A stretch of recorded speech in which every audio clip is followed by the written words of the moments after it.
Hi! நேத்து ஈவினிங்கே சட்ட சொல்லிட்டாங்க. இன்னைக்கு லஞ்சும் காலையிலேயே வேணும்ன்ட்டு. அதனால கொஞ்சம் அறக்க பறக்க வேல பார்க்க வேண்டியதா போச்சு. அது எதனாலன்னா, என் கொழுப்புனால தான். 6 மணிக்கு அலாரம் வச்சோமா, எந்திரிச்சோமா, சமைச்சோமான்னு இல்லாம, அலாரம் ஆஃப் பண்ணிட்டு 1/2 மணி நேரம் எக்ஸ்ட்ரா தூங்குனதன் விளைவு தான் அது. கரம் மசாலா காலியாயிட்டு கொஞ்ச நாள் ஆயிட்டு. வீட்லயே ரெடி பண்ணிக்கிறது தான் வழக்கம். அது ஒண்ணும் விஷயம் இல்ல. கையில கிடைக்கிற எல்லா ஸ்பைசஸையும் வெறுமனே கடாயில போட்டு வறுத்துட்டு, ஆற விட்டு, பொடி பண்ணிக்கிட்டா கரம் மசாலா தயாராயிடும். பட்டை காலி ஆயிடுச்சுன்னு நினைச்சுட்டு இருந்தேன். அப்பதான் தங்கச்சி கொடுத்த ஸ்ரீலங்கன் சின்னமன் வந்து ஞாபகம் வந்துச்சு. நார்மல் பட்டையை விட இந்த சுருள் பட்டை நல்ல வாசனையா இருக்கும். அதனால எல்லாம் வறுத்து ஆற விட்டுட்டேன்.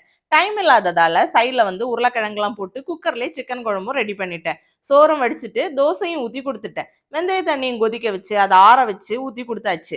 கடகடன்னு லஞ்சும் பேக் பண்ணி அப்புறம் வாட்டர் பாட்டில் எல்லாம் ஃபில் பண்ணி கொடுத்துட்டு பை பை சொல்லி ஒரு வழியா அனுப்பிட்டேன். கொஞ்சம் லேட் ஆயிடுத்து. நெக்ஸ்ட் டைம் வந்து ஆன்ட்டே அனுப்பிடுறேன் ஏட்டையான்னு சொல்லிட்டேன். அதுக்கப்புறமா பொறுமையா வந்து மசாலா எல்லாம் பாட்டில்ல ஃபில் பண்ணிட்டு இனிமே எனக்கான டைம் தானே, அதனால எனக்கான 2 தோசையும் ஊத்திட்டு மிஸ்டர் டூலிட்டில் மூவி பார்த்துட்டு பிரேக்ஃபாஸ்டையும் முடிச்சுட்டு அப்ப இன்னொரு இருந்து மீட் பண்ணட்டா. பை.